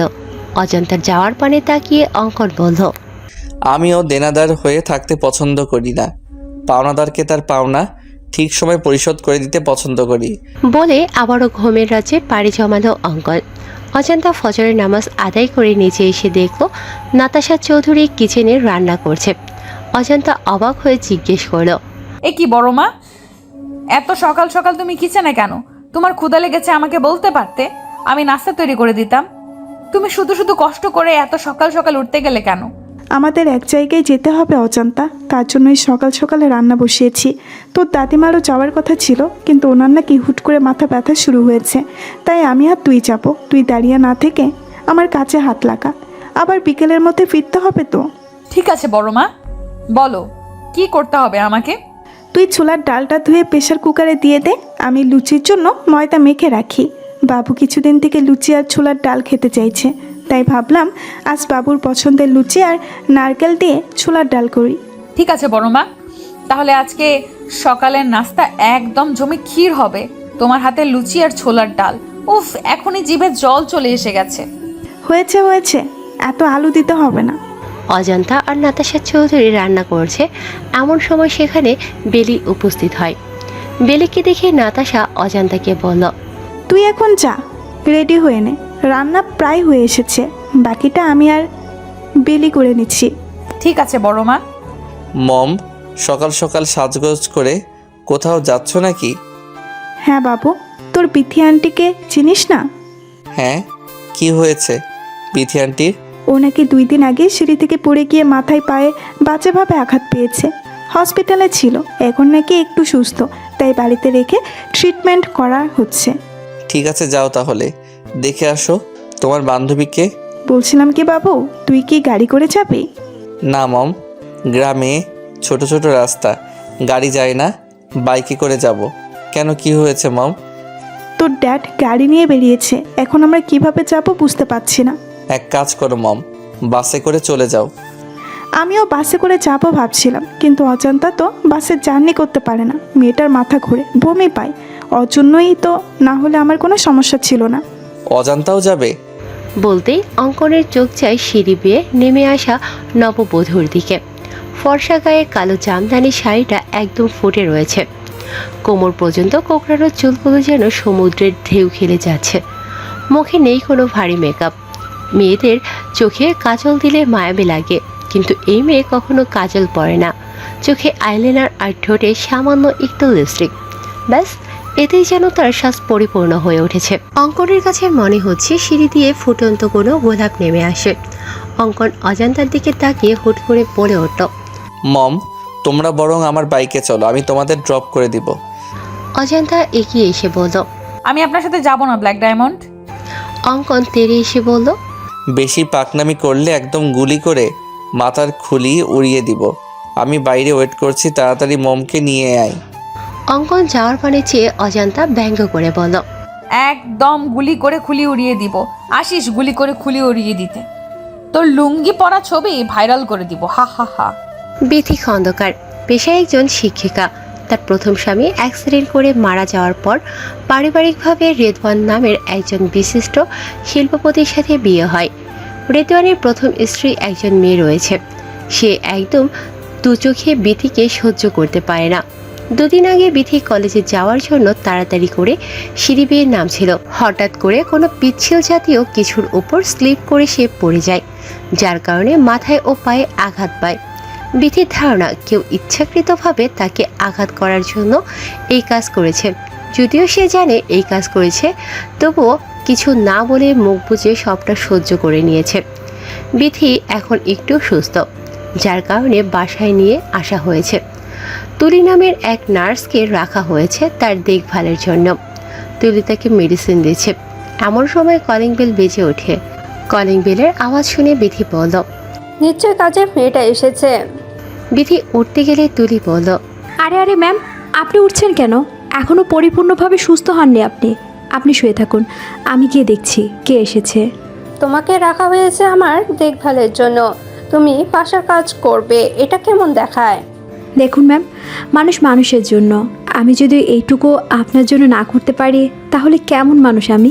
ঠিক আছে, তাহলে এই খাবারটাও নিয়ে যাও, আমি আর খেতে পারছি না। তুমি বরং খাবারটা বাহিরে ডাস্টবিনে ফেলে দাও, না হলে রেদওয়ান এসে বকাঝকা করবে। কেন খাবার না খেয়ে রেখে দিয়েছি এজন্য। ঠিক আছে ম্যাম। তুলি এক হাতে খাবার প্লেট নিয়ে অন্য হাতে দরজা খুলে নাতাশা চৌধুরীকে দেখা মাত্রই চমকে ওঠে, যার ফলে তার হাতে রাখা খাবারের প্লেট নিচে পড়ে যায়। তুলি এক হাতে খাবারের প্লেট নিয়ে অন্য হাতে দরজা খুলে নাতাশা চৌধুরীকে দেখা মাত্রই চমকে ওঠে, যার ফলে তার হাতে রাখা খাবারের প্লেট নিচে পড়ে যায়। নাতাশা চৌধুরী অবাক হয়ে জিজ্ঞেস করল, এ কি মেয়ে, কি হলো তোমার? আমাকে দেখে এভাবে চমকে উঠলে কেন? চিনো আমাকে? তুলি তৎক্ষণাৎ নাতাশা চৌধুরীর পা জড়িয়ে ধরে বলল, আমাকে আপনি ক্ষমা করে দিন ম্যাম, আমি আপনার সাথে অনেক বড় অন্যায় করেছি, কিন্তু কথায় আছে না, পাপ কখনো বাপকেও ছাড়ে না। আমার ক্ষেত্রেও সেই রকমই হয়েছে। কখন যে আমার করা ক্ষুদ্র ক্ষুদ্র অন্যায়গুলো ধীরে ধীরে পাহাড় সমতুল্য হয়ে গিয়েছিল, আমি টেরও পাইনি। আমার করা পাপের ফল আমার সন্তানেরা ভোগ করছে। এক মায়ের মুখে হাসি ফুটাতে গিয়ে অন্য মায়ের মুখে হাসি কেড়ে নেওয়ার জন্য সৃষ্টিকর্তা আমার নিজের মুখের হাসি কেড়ে নিয়েছে। জানি আমার অপরাধের কোনো ক্ষমা হবে না, তবুও ম্যাম পারলে আমাকে ক্ষমা করে দিবেন। এতগুলো বছর আমি শান্তিতে ঘুমাতে পারিনি। আমার করা অন্যায় আমাকে ঘুমাতে দেয়নি, প্রতিনিয়ত আমাকে কুড়ে কুড়ে খাচ্ছিল। অবশেষে আজ আপনার দেখা পেলাম, প্লিজ আমাকে ক্ষমা করবেন ম্যাম। নাতাশা চৌধুরী পা ছাড়িয়ে বললেন, আরে আরে, কি করছো কি তুমি? কি আপল তাপল বকছো? তাছাড়া আমি তোমাকে চিনিও না। তোমার হয়তো কোথাও ভুল হচ্ছে। আমার জানা মতে তুমি আমার কোনো ক্ষতি করনি, তুমি হয়তো অন্য কারোর সাথে আমাকে গুলিয়ে ফেলছো। আমি সেই পাপী যে কিনা একজন মায়ের থেকে তার সন্তান কেড়ে নিয়েছিলাম। হ্যাঁ, আমি আপনার মেয়েকে আপনার থেকে কেড়ে নিয়েছিলাম। তার মানে আমি ঠিক ছিলাম, আমি সেদিন মৃত সন্তানের জন্ম দেইনি। হ্যাঁ ম্যাম, 5 বছর ধরে আমার কাজিন নিঃসন্তান ছিল। শুধুমাত্র একটা সন্তানের জন্য প্রতিনিয়ত শ্বশুরবাড়ির সবার কাছে নির্যাতনের শিকার হতো। এমনকি ওর স্বামী ওকে ডিভোর্স দিতে চেয়েছিল। একদিন হসপিটালে এসে ও আমার হাত জোর করে বলে ওকে যেন একটা বাচ্চা চুরি করে দেই, এতে যদি কোনোভাবে ওর সংসারটা টিকে যায়। আমি প্রথমে রাজি হইনি, পরে ও আমাকে নানাভাবে ইমোশনাল ব্ল্যাকমেল করে। এক পর্যায়ে আমি রাজি হই। আমার টার্গেট ছিল কোনো বড়লোকের সন্তান চুরি করা। আমার কাজিনকে কথা দেওয়ার 2 দিন পরে আপনি হসপিটালে অ্যাডমিট হন। খোঁজ নিয়ে জানতে পারি আপনারা অনেক বড়লোক, কিন্তু আপনিও 8 বছর নিঃসন্তান থাকার পরে একটা বাচ্চার মুখ দেখতে যাচ্ছেন। যখন এটা জানতে পারলাম তখন আমার সিদ্ধান্ত থেকে আমি সরে আসি। কিন্তু বিপত্তি ঘটে আপনার মেয়ে হওয়ার পর। ডক্টর যখন সমস্ত ফর্মালিটি পূরণ করে চলে যায়, তখন আমি আর মীরা একজন নার্স থাকি ওখানে। কিছুক্ষণ পরে একজন ওয়ার্ড বয় এসে জানায় মীরাকে নাকি কেউ ডাকছে। মীরা যাওয়ার পর কোথা থেকে একজন মহিলা এসে আমাকে বলে আমি যেন আপনার মেয়েকে সরিয়ে তার জায়গায় কোনো মৃত সন্তান রাখি। ব্যাস, এইটুকু কাজের জন্য যে আমাকে 50,000 টাকা দিতে চায়। টাকা দেখে আমার মধ্যে লোভসত্তা জাগ্রত হয়। একদিকে কাজিনের মুখের হাসি, অন্যদিকে 50,000 টাকা। আমি কিছু না ভেবেই রাজি হয়ে যাই। অবশ্য আমি তাকে জিজ্ঞাসা করেছিলাম মেয়েটাকে সরিয়ে তার কী লাভ হবে। সে বলেছিল আদর ব্যাপারী হয়ে আমি যেন জাহাজের খবর না রাখি। এটাও বলেছিল আমি যদি কারো কাছে এই বাচ্চা চুরির ব্যাপারে কিছু বলি তাহলে আমাকে প্রাণে মেরে দেবে। নাতাশা চৌধুরী চোখের পানি মুছে বলল, তারপর কি হলো? কোথায় আমার মেয়েটা? এখনো বেঁচে আছে কি? আমি আমার কাজিনকে বাচ্চাটা দিয়ে আসি। বাচ্চা পেয়ে অনেক খুশি হয়েছিল মেয়েটা। ভেবেছিলাম হয়তো তার সংসারটা টিকে যাবে, কিন্তু ওর শ্বশুর বাড়ির কেউ বাচ্চাটাকে মেনে নিতে পারেনি। আমার কাজিন বাচ্চাকে নিয়ে শ্বশুর বাড়ি থেকে বেরিয়ে আসে। 3-4 মাস অন্যত্র থাকার পর কিভাবে জানি ওর স্বামী ওদের খোঁজ পেয়ে যায় আর বাচ্চাটাকে মেরে ফেলতে চায়। পরে আমার কাজিন বাচ্চাটার জীবন বাঁচাতে কোনো এক বড়লোকের বাড়ির মধ্যে রেখে আসছিল। মুহূর্তের মধ্যেই নাতাশা চৌধুরী মুখে এক চেলতে হাসি ফুটে উঠল। তিনি মনে মনে বললেন, অজান্তাকে যখন পাই তখন ওর বয়স আনুমানিক 3 থেকে 4 মাস ছিল। আর আশ্চর্যজনক বিষয় হলো মেয়েটা অনেক কান্না করছিল, আর আমি যখন কোলে তুলে নিয়েছিলাম একদম চুপ হয়ে গেছিল। মনে হচ্ছিল যেন তার মায়ের কোল খুঁজে পেয়েছে। তার মানে কি অজান্তাই আমার হারিয়ে যাওয়া মেয়ে? এই জন্যই তুমি বারবার বেলাকে দোষারোপ করছিলে, তাই না? নিজের দোষ বেলার উপর চাপিয়ে দিতে চেয়েছিলে, তাই না রেশমি? কিন্তু তোমার ছোট্ট একটা ভুল আমাদেরকে খুনি পর্যন্ত পৌঁছে দিল। হয় সাহেব, আমি এসব করছি। আমার পুরাটার বড় অসুখ হয়েছে, চিকিৎসার জন্যে মেলা টাহালা প্রয়োজন। কত মানুষের কাছে হাত পাতিছি, কেউ সাহায্য করি নাই।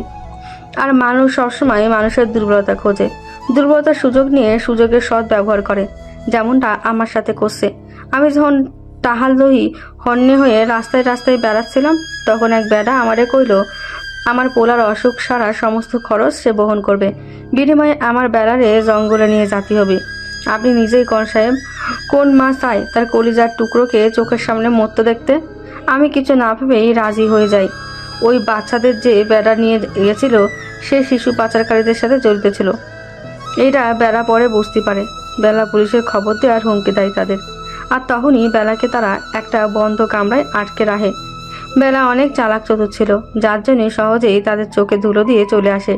এইখানে আসার পর বেলা আপনাদের খবর দিতে চাই, কিন্তু তার আগেই আমি ওকে জঙ্গলে নিয়ে যাই। বাকিটা তো আপনারা জানেন সাহেব। নিজের ছেলেকে বাঁচানোর জন্য খুনের মতো এত জঘন্য একটা কাজ করতে একটু বিবেকে বাঁধেনি তোমার? তুমি আমাদেরকে বলতে পারতে, আমরা তোমার বাচ্চার চিকিৎসা করাতাম। আচ্ছা, ওই লোকটা কে ছিল যে বাচ্চাদের নিয়ে গিয়েছিল? আর এসবের পিছনে কে বা কারা রয়েছে কিছু বলতে পারবে তুমি? এসবের পেছনে একজন বেডি মানুষ আছে সাহেব। তুমি শিওর? হ্যাঁ সাহেব, যে বেটা বাচ্চাদের নিয়ে গেছিল সে ফোনে করছিল, মা ওইদিকে সব ঠিকঠাক আছে তো? 2-1 দিনের মধ্যেই বাচ্চাদেরকে পাচার করে দিব, আর বিনিময়ে আমরা কোটি কোটি টাকা পাবো। এই 2 দিন একটু কষ্ট করে তুমি বাচ্চাদের সামনে রাখো মা। বেটার কথা শুনে আমি বুঝতে পারছি এসবের পেছনে তার মা রয়েছে, অথবা যে রয়েছে তাকে সে মা ডাকে। মা থাকুক বা বাবা থাকুক, আমরা ঠিক তাকে ধরে ফেলবো। তবে তুমি যা করেছো এর জন্য তুমিও শাস্তি পাবে। শাস্তির জন্য প্রস্তুত হও রেশমি। মাঝরাতে কোনো কিছুর শব্দে ঘুম ভেঙে যায় অঙ্কনের। পাশে অজান্তাকে না পেয়ে অনেকটা চিন্তিত হয়ে যায় অঙ্কন। অঙ্কন নিচে এসে অজান্তাকে না পেয়ে কি মনে করে ছাদে চলে যায়। ছাদে এসে দেখে কেউ একজন ফিসফিসিয়ে কথা বলছে, যা পুরোপুরি বোঝা যাচ্ছে না। অঙ্কন বোঝার চেষ্টা করে ঠিক কী কথা হচ্ছে। অঙ্কন সামনের দিকে এগিয়ে যেতেই তার কানে বাজে, বাচ্চাদেরকে এই চৌধুরী মঞ্জিলে রাখা হয়েছে শুধুমাত্র সকালের অপেক্ষা, সকালে তাদের পাচার করে দেওয়া হবে। মুহূর্তের মধ্যেই অঙ্কনের পা থমকে যায়। অঙ্কন ভাবতে থাকে, কে হতে পারে এই মহিলা? কণ্ঠস্বর ভালো করে বুঝতে পারছি না। আমাদের বাড়িতে মহিলার সংখ্যা 4 জন, মম, অজান্তা, সুইটহার্ট আর বেলি। মম বা সুইটহার্ট এখন এই কাজ করবে না। তাছাড়া মম ড্যাড তো ঘুমোচ্ছে, সুইটহার্টও নাকি অসুস্থ। বেলি রুমও ভেতর থেকে লক করা দেখে আসলাম। একমাত্র অজান্তা রুমের বাইরে রয়েছে। ও নো, তাহলে কি এসবের পিছনে অজান্তা রয়েছে? অজান্তাই করেছে এইসব। সকাল 10টা। চৌধুরী মঞ্জিলে সবাই ব্রেকফাস্ট করছে। এমন সময় ইমতিয়াজ চৌধুরী অঙ্কনকে বলল, আরে বাবু, কেসটা কত দূর আগালো? বাচ্চাদের কোনো খোঁজ পেয়েছিস? অনেকদিন হয়ে গেল এই কেসের ইনভেস্টিগেশন করছিস। হ্যাঁ ড্যাড, শুধু বাচ্চাদেরই খবর পাইনি, এর সাথে যারা যারা জড়িত আছে সবার খোঁজ পেয়ে গিয়েছি। তবে আজ এইখানে এই মুহূর্তে এই কেসের চ্যাপ্টার ক্লোজ হয়ে যাবে। অঙ্কনের কথা শুনে আঞ্জুমারা চৌধুরী বললেন, কি বলছো দাদু ভাই? তার মানে আসল অপরাধী এই চৌধুরী মঞ্জিলে রয়েছে? হ্যাঁ সুইটহার্ট, ড্যাড দুধ কলা দিয়ে কালসাপ পুষেছে। মানুষ গিরগিটির থেকেও ভয়ঙ্কর। এরা যে পাতায় খায় সেই পাতায় ফোঁটা করে।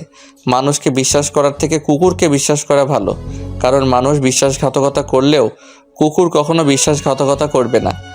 অঙ্কনের কথার আগামাথা বুঝতে না পেরে নাতাশা চৌধুরী বলেন, তুই ঠিক কি বলতে চাইছিস বাবু? একটু ক্লিয়ার করে বল তো। মানছি তুই একজন সিআইডি অফিসার, তাই বলে তুই বাড়ির লোকদের সন্দেহ করছিস? আমাদেরকে তোর অপরাধী মনে হয়? মম, তুমি খুব ভালো করে জানো আমি কখনো প্রমাণ ছাড়া কথা বলি না। আমি যখন বলেছি আসল অপরাধী এই বাড়িতে রয়েছে, তার মানে নিশ্চয়ই প্রমাণ সঙ্গে করে নিয়ে এসেছি। তাহলে বলছিস না কেন? কে করেছে এসব? কে বা কারা এর পেছনে রয়েছে? অজান্তা। অজান্তার কথা শুনে আঞ্জুমারা চৌধুরীর মুখে হাসি ফুটে উঠল। তিনি বললেন, আমার প্রথম থেকেই এই মেয়ের উপর সন্দেহ ছিল। নিশ্চয়ই ও টাকার জন্য এসব করেছে। লোভী মেয়ে একটা। দাদু ভাই, তুমি বরং ওকে নিয়ে জেলে ভরে দাও। কত বড় সাহস! সিআইডি অফিসারের বাড়িতে থেকেই বাচ্চা পাচার করছে। না জানি আরও কি কি অপরাধের সাথে জড়িত আছে এই মেয়ে। আর কত ভালো মানুষের মুখোশ পরে থাকবে সুইটহার্ট। অনেক ভালো অভিনয় করতে পারো তুমি। অমানুষের আড়ালে দিব্যি ভালো মানুষের মুখোশ পরে রয়েছ। তোমার মুখোশ খোলার সময় এসে গিয়েছে তো। এখন ভালোই ভালোই তুমি নিজের মুখটা সবটা স্বীকার করবে, নাকি আমি নিজেই? অঙ্কনের বাকি কথা শেষ হওয়ার আগেই আঞ্জুমারা চৌধুরী তোতলাতে তোতলাতে বলল, এসব তুমি কি বলছো দাদু ভাই? আমি এসব করেছি মানে? এই ইমতিয়াজ, কি বলছে এই ছেলে? মাকে অপমান করছে আর তুমি চেয়ে চেয়ে দেখছো? কেমন ছেলে তুমি? হ্যাঁ, তুমি করছো সুইটহার্ট। কিভাবে পারলে এমনটা করতে? কিসে কম ছিল তোমার? আমি প্রথমে ভেবেছিলাম এই সব কিছু অজান্তা করেছে, কিন্তু যখন ছাদ থেকে নেমে আসি তখন দেখি অজান্তা কিচেনে রয়েছে। তখনই আমার মনে সন্দেহ জাগে। আমি তোমার রুমে গিয়ে দেখি তুমি নেই। বিছানায় বালিশের গায়ে কাঁথা দেওয়া রয়েছে, যাতে কেউ দেখলে মনে করে তুমি এখানে শুয়ে রয়েছ। আর তুমি যেহেতু আগে থেকে অসুস্থ হওয়ার নাটক করেছো, তাই সবাই ভাববে হয়তো তুমি অসুস্থতার জন্য ভুলে গিয়েছো দরজা লক করতে। তুমি নিজেকে অনেক চালাক মনে করো, তাই না সুইটহার্ট, ওরফে শিশু পাচারকারী দলের লিডার? অঙ্কনের কথা শুনে ইমতিয়াজ চৌধুরী তেড়ে এসে অঙ্কনকে থাপ্পড় দিয়ে বলল, হাউ ডেয়ার ইউ! একটা বাইরের ছেলে হয়ে তোর সাহস হলো কি করে আমার মাকে অপমান করার? বাইরের ছেলে কথাটা শুনে অঙ্কনের পা থমকে যায়। পুরুষ মানুষের নাকি কান্না করতে নেই, কিন্তু অঙ্কন হাজার চেষ্টা করেও চোখের পানি আটকাতে পারেনি। অঙ্কন নিজেকে সামলে নিয়ে বলল, হ্যাঁ স্যার, আপনি ঠিকই বলেছেন। আমি একটা বাইরের ছেলে, যা আমি আগে থেকেই জানি। তবে আপনি এটাও ভুলে যাবেন না, আমি একজন সিআইডি অফিসার। আর একজন সিআইডি অফিসারের কাজ সম্পর্কে আপনার নিশ্চয়ই ধারণা আছে। আমি যে মিথ্যা বলছি না তার প্রমাণ এখনই পেয়ে যাবেন মিস্টার ইমতিয়াজ চৌধুরী। অঙ্কন একটু দূরে গিয়ে ঈশানকে কল করে বলল, ঈশান, বাচ্চাদের নিয়ে এসো। জি স্যার। 5 মিনিট পরে ঈশান বাচ্চাদের নিয়ে এলো। বাচ্চাদের দেখে সবাই যতটা না অবাক হয়েছে, তার থেকে বেশি অবাক হয়েছে বাচ্চাদের এই চৌধুরী মঞ্জিল থেকে বের হতে দেখে। ইমতিয়াজ চৌধুরী এসে আঞ্জুমারা চৌধুরীকে বললেন, তার মানে সব সত্যি? তুমি এসব করেছো মা? আমার ভাবতেও ঘৃণা হচ্ছে। তুমি আমার মা, আমি একজন অপরাধী সন্তান। সবটা যখন জেনে গিয়েছো তাহলে এটাও জেনে রাখো, আমি তোর মা না। মানে কি বলছো তুমি? তোমার বাবা ঈশাকের ড্রাইভার ছিল আমার স্বামী আতিকুর। একটা অ্যাক্সিডেন্টের সময় তোমার বাবাকে বাঁচাতে গিয়ে আমার স্বামী ঘটনাস্থলে মারা যায়। আতিকুরের মৃত্যুতে আমি আর আমার 10 বছরের ছেলে আব্দুল্লাহ দিশেহারা হয়ে পড়ি। ঈশাক ছিল অনেক দয়ালু, সে আমাকে আর আব্দুল্লাহকে এই চৌধুরী মঞ্জিলে নিয়ে আসে। এইখানে এসে আমার রাজরানী হওয়ার স্বাদ জাগে। তোমার মাকে দু চোখের বিষ মনে হতো আমার। আমি একদিন সুযোগ বুঝে তোমার মায়ের খাবারে ঘুমের ঔষধ মিশিয়ে দেই, আর তোমার মা ঘুমিয়ে পড়লে তাকে বালিশ চাপা দিয়ে মেরে ফ্যানের সঙ্গে ঝুলিয়ে দিয়ে আত্মহত্যা নামে চালিয়ে দেই। আর বুদ্ধি করে তোমার মায়ের হাতের লেখা নকল করে একটা সুইসাইড নোট লিখে রাখি যে আমার মৃত্যুর জন্য কেউ দায়ী নয়। আমার স্বামীর কাছে আমার একটা অনুরোধ, আমার যেন পোস্টমর্টম করা না হয়। ব্যাস, বোকা ঈশাক তার প্রিয়তমা স্ত্রীর কথা রাখতে গিয়ে জানতেও চায়নি তার স্ত্রীর মৃত্যু কিভাবে হয়েছে। প্রিয়তমা স্ত্রীকে হারিয়ে ঈশাক অনেক ভেঙে পড়ে। আমি সেই সুযোগটা কাজে লাগিয়ে দিলাম। আমি তাকে নানাভাবে বোঝানোর চেষ্টা করলাম সে যেন সব ভুলে নতুন জীবন শুরু করে। তুমি তখন খুব ছোট। ঈশাককে বললাম তোমার জন্য একটা মা প্রয়োজন, না হলে তুমি মানুষের মতো মানুষ হতে পারবে না। এতে ঈশাক রাজি হয় না। ঈশাক বলে দ্বিতীয় কোনো নারীকে তার জীবনে গ্রহণ করবে না, সে একাই তোমাকে বাবা মায়ের স্নেহে ভালোবাসা দিয়ে বড় করবে। পরে আমি তোমাকে ব্যবহার করি, নানাভাবে তোমাকে নিজে আঘাত করে নিজেই সারিয়ে তুলি। তোমার বাবার সামনে প্রমাণ করি আমি তোমার মা হওয়ার যোগ্য। ঈশাককে অনেক বোঝানোর পর তোমার কথা ভেবে তোমার বাবা আমাকে বিয়ে করে। তারপর সুযোগ বুঝে তোমার বাবাকেও মেরে দেই আমি। ছি ছি ছি, এত নিচু তুমি! মনে হচ্ছে তোমার মুখে থুতু ছুঁড়ে মারি। তুমি পারলে এতগুলো মানুষের বিশ্বাস নিয়ে খেলতে? শুধুমাত্র তোমার জন্য আমার ছেলেটাকে আমি ভুল বুঝেছি, তাকে বাইরে ছেলে উপাধি দিয়েছি, এমনকি তাকে থাপ্পড় দিতেও আমার হাত কাঁপেনি। এই মুহূর্তে আমার মনে হচ্ছে তোমাকে ফাঁসির দড়িতে ঝুলে দিতে পারলে আমার মন শান্তি লাগতো। অঙ্কন বলল, আপনি চিন্তা করবেন না স্যার, সে একজন খুনি ও পাচারকারীদের লিডার। ফাঁসির দড়ি তার জন্য বরাদ্দ রয়েছে। ও সুইটার, একটা কথা বলতে ভুলে গিয়েছিলাম, তুমি একা ফাঁসির দড়িতে ঝুলবে না। তোমার আদরের ছেলে আব্দুল্লাহ, যার জন্য এত কিছু করেছো তুমি, সে আব্দুল্লাহও তোমার সাথে ফাঁসির দড়িতে ঝুলবে। আমি আমার দোষ স্বীকার করে নিয়েছি। প্লিজ আমার ছেলেটাকে ছেড়ে দাও। ও তো কোনো খুন করেনি, ও শুধু আমার সঙ্গ দিয়েছে। ওকে প্লিজ ছেড়ে দাও। কেউ ছাড়া পাবে না। তুমি না মা? কেমন মা তুমি?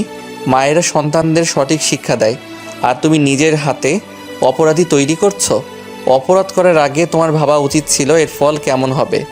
এখন যাও, 14 শিকের মধ্যে গিয়ে মা ছেলে মিলে কোটি কোটি টাকার হিসাব করো। চলো সুইটার। 1 মিনিট দাদু ভাই, জীবনে কখনো ভালো কাজ করিনি আমি, পাপের সাগরে ডুবে থেকেছি, আর তার ফলস্বরূপ ফাঁসির দড়ি আমার অপেক্ষা করছে। জীবনের এই অন্তিম সময়ে এসে অন্তত একটা ভালো কাজ করে যেতে চাই। নাটক না করে যা বলার তাড়াতাড়ি বলো। আঞ্জুমারা চৌধুরী নাতাশার কাছে এসে পা জড়িয়ে ধরে বলল, আমাকে তুমি ক্ষমা করে দিও, আমি তোমার জীবন থেকে সমস্ত সুখ কেড়ে নিয়েছি। নাতাশা চৌধুরী পা ছাড়িয়ে নিয়ে বললেন, নাটক বন্ধ করুন প্লিজ। বাবু, এই মহিলাকে নিয়ে যা, আমার সহ্য হচ্ছে না এই মহিলাকে। চলে তো আমি যাবই বৌমা, তবে যাওয়ার আগে একটা কথা বলতে চাই। হ্যাঁ বলুন, আর কি কি চমক দেওয়ার বাকি আছে? এমনিতেই অনেক চমকপ্রদ কথা শুনিয়েছেন, আর কিছু শোনার ইচ্ছে হচ্ছে না। তবুও শেষ ইচ্ছে বলে কথা, বলুন কি বলতে চান। অজান্তাই তোমার হারিয়ে যাওয়া মেয়ে বৌমা। এক্ষুনি কি বললেন আপনি মা? আবার বলুন।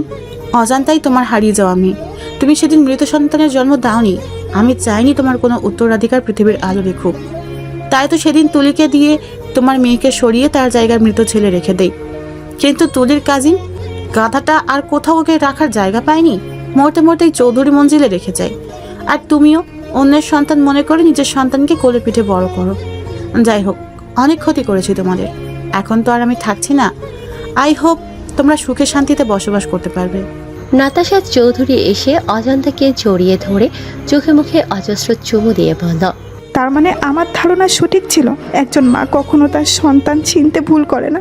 তুই অজান্তা নোস মা, তোরও পরিচয় আছে। তুই এই চৌধুরী মঞ্জিলের একমাত্র রাজকন্যা, তুই আমার আর ইমতিয়াজের মেয়ে। বলে অজান্তাকে বুকের সাথে মিশিয়ে নিলেন নাতাশা চৌধুরী। এই জন্যই আমি তোমার গায়ে মায়ের গন্ধ পেতাম, তোমার প্রতি টান অনুভব করতাম। তুমি আমার মাথায় হাত বুলিয়ে দিলে আমার সারাদিনের ক্লান্তি দূর হয়ে যেত। কারণ তুমি যে আমার মা, আমার শান্তির জায়গা। ইমতিয়াজ চৌধুরী এসে বলল, জানিস মা, আমি তোকে দেখে সবসময় আফসোস করতাম এই ভেবে যে তুই আমার নিজের মেয়ে হলি না কেন। যখন আজ জানতে পারলাম তুই আমার নিজের মেয়ে, তখন মনে হয়েছিল পৃথিবীর সমস্ত সুখ আমার হাতের মুঠে চলে এসেছে। কিন্তু একটা বিষয় আমাকে কুড়ে করে খাচ্ছে। আমি বুঝতে পারছি না বাবুর সামনে কীভাবে দাঁড়াবো। ওকে যে অনেক কষ্ট দিয়েছি। অঙ্কন এসে ইমতিয়াজের হাত ধরে বলল, সমস্যা নেই শ্বশুরমশাই, আমরাই তো। কিন্তু এখন তো আমি এই বাড়ির ঘর জামাই হয়ে গেলাম, তাহলে আপনাদের কি বলে সম্বোধন করব? শ্বশুর আব্বা আর শাশুড়ি আম্মা? নাতাশা চৌধুরী এসে অঙ্কনের কান মলে দিয়ে বলল, এক মুহূর্তের মধ্যে পর করে দিলি আমাদের। জাস্ট কিডিং মম। দেখ বাবু, যা হওয়ার হয়েছে। আমি চাই তোরা নতুন করে তোদের জীবন শুরু কর। এবার দেখিস আমরা সবাই খুব সুখে শান্তিতে থাকবো। ফুলে সজ্জিত বিছানায় এক হাত ঘোমটা টেনে বসে রয়েছে অজান্তা। এই তো কয়েক মাস আগে এরকমই ফুল সজ্জিত বিছানা থেকে তাকে টেনে নামিয়ে দেওয়া হয়েছিল।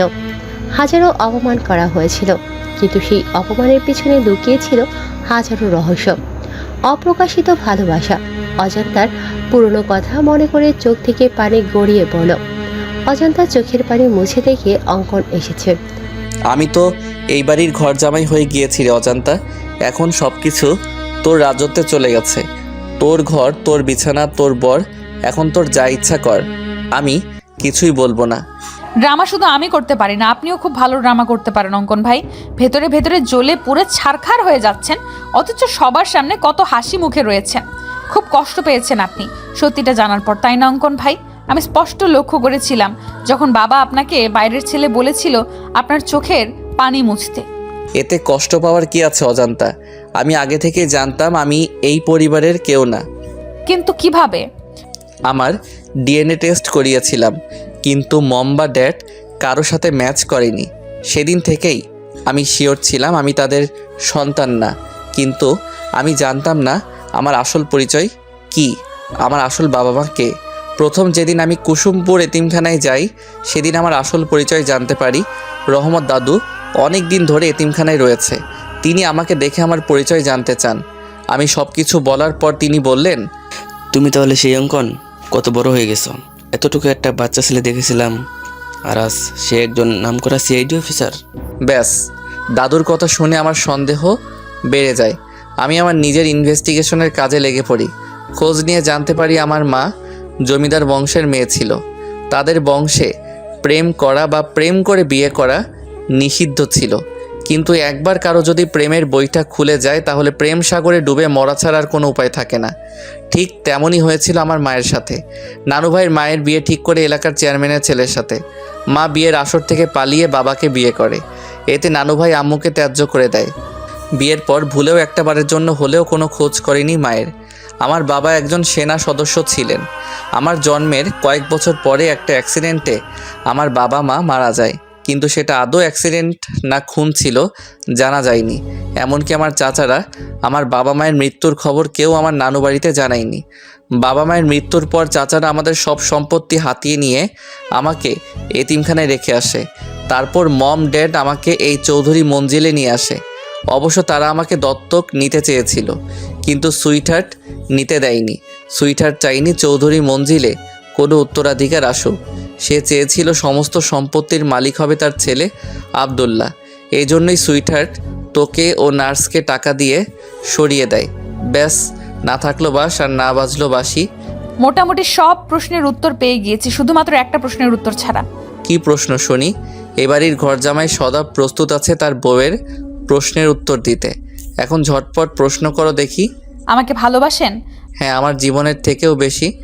তাই তো দূরে দূরে রেখেছিলাম তোকে। যেদিন আমি বিডিতে ফিরে প্রথম তোকে দেখি, সেদিনই আমার প্রেমের বইটা খুলে যায়। আস্তে আস্তে প্রেম সাগরে ডুবে যেতে থাকি আমি, কিন্তু আমার এই অনিশ্চিত জীবনের সাথে তোকে জড়াতে চাইনি। ভালোই যখন বাসেন, তাহলে চুক্তির বিয়ে কেন করলেন?